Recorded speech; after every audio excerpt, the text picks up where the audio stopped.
नमस्कार स्टूडेंट्स, कैसे हैं आप सब और कैसी चल रही है आप लोगों की पढ़ाई। जैसा कि आप सबको पता है 2025 में जनवरी 20 तक आपका जो रीट पात्रता का एग्ज़ाम है वो कंडक्ट करवा दिया जाएगा। तो इससे पहले मैंने L2 के लिए L1 के लिए जो बुक लिस्ट है वो बता दी थी।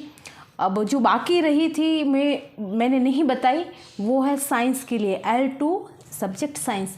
मैंने इसलिए नहीं बताई कि मैं अगर साथ में सारे सब्जेक्ट के बताऊंगी तो आप कंफ्यूज हो जाएंगे। तो अगर मैं साथ में बता दी तो बच्चे आप कंफ्यूज हो जाते हैं, क्योंकि अगर मैं देखो साथ में बताती तो साइंस मैथ वाले ये सोचते हैं कि अगर उनको भी SST से एग्ज़ाम देना होगा, और SST वाले ये सोचते हैं कि उनके भी पेपर में है जो साइंस मैथ आएगी।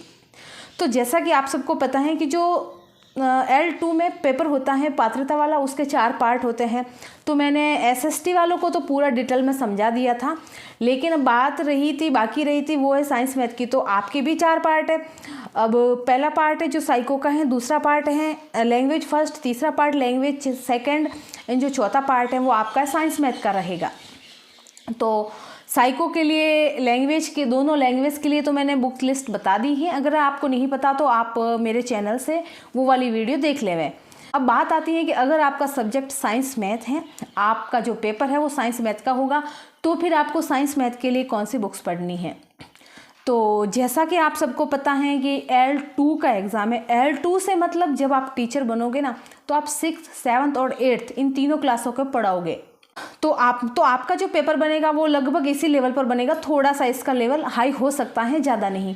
तो सबसे पहले मैं आपको बता दूं कि आपको शुरुआत इन्हीं क्लासों से करनी है। आपको साइंस मैथ इन दोनों की तैयारी के लिए 6th, 7th, 8th इन तीनों की बुक तो कंपलसरी पढ़नी है आपको। हालांकि इसमें जो सवाल पूछे जाएंगे वो बेसिक स्तर के होंगे, हार्ड नहीं होंगे। तो इसलिए आपको ये जो पहला बेसिक लेवल है आपको तैयार करना होगा। तो बेसिक के लिए आपको 6th, 7th, 8th साइंस और मैथ ये किताबें पढ़नी है। उसके बाद में आपको 9th और 10th इसमें भी आपको साइंस मैथ की दोनों की किताबें पढ़नी है। तो 6, 7, 8, 9, 10th ये क्लासें हो गई। उसके बाद में जब आपका थोड़ा सा बेसिक तैयार हो जाए, उसके बाद में आपको रामनिवास मथुरिया सर की एक बुक आती है गणित के लिए, वो बुक लेनी है। तो अगर वो बुक पढ़ोगे, प्रैक्टिस करोगे तो आपका अच्छा खासा कवर हो जाएगा। और साइंस के लिए तो इनफ है जो मैंने बता दिया। उसके बाद में भी उसके बाद में भी आपके इसमें जो साइंस के सवाल पूछे जाएंगे वो जनरल होंगे। तो इसके लिए आप लूसेंट की जो बुक आती हैं उसमें से जो साइंस के सवाल हैं वो आप पढ़ सकते हैं। बिल्कुल जनरल साइंस है, जनरल साइंस से आपसे पूछे जाएंगे और वहाँ से आप तैयार कर सकते हैं। और उसमें आपको एक बात ध्यान रखना है कि आपको वही टॉपिक पढ़ने हैं जो आपके सिलेबस में है। ऐसा नहीं कि मैंने बोला है तो आप 6, 7, 8, 9, 10th और लूसेंट जो रामनिवास मथुरिया जो सारी बुक्स हैं सारा का सारा आप मैटर पढ़ लो। आपको ऐसा बिल्कुल भी नहीं करना है, कि वरना आपका टाइम बहुत ज़्यादा वेस्ट हो जाएगा। और आपके पास में आपको पता है इतना टाइम है नहीं कि आप वेस्ट कर सको। अगर आपने सिलेबस नहीं निकलवाया तो सिलेबस निकाल लें, और उसके बेस पर ही आपको वही उन बुक्स में से जो भी मैंने बुक्स बताई उन बुक्स में से वही टॉपिक छांटने हैं जो आपके सिलेबस में है। और इस तरीके से आप अपनी साइंस और मैथ तैयार कर सकते हैं। आप जिस तरीके से SST के पेपर में 60 नंबर का GK पूछा जाएगा, GK में मतलब जो SST वाला पार्ट है। अब कई बच्चे मुझे ये कमेंट कर रहे थे कि दीदी सेकंड लेवल में GK कहाँ से आ गया। अरे भाई, तो आपका जो SST वाला पार्ट है उसको आप क्या बोलोगे? क्या GK बोलना गलत है क्या?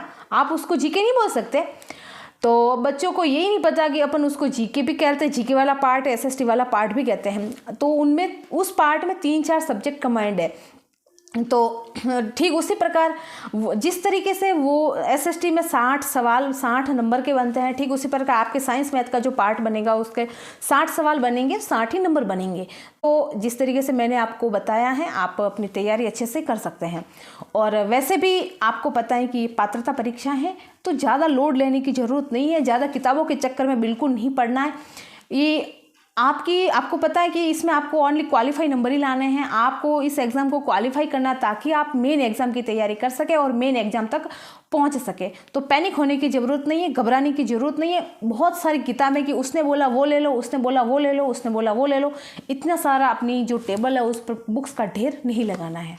और भी कोई क्वेरी है तो आप मुझे कमेंट में बता सकते हैं, मैं आपके आंसर करने की 100% कोशिश करूंगी। पढ़ते रहिए, आगे बढ़ते रहिए, इन्हीं शुभकामनाओं के साथ धन्यवाद। एंड ऐसे ही यूजफुल शैक्षिक वीडियो देखने के लिए जुड़े रहिए मेरे साथ।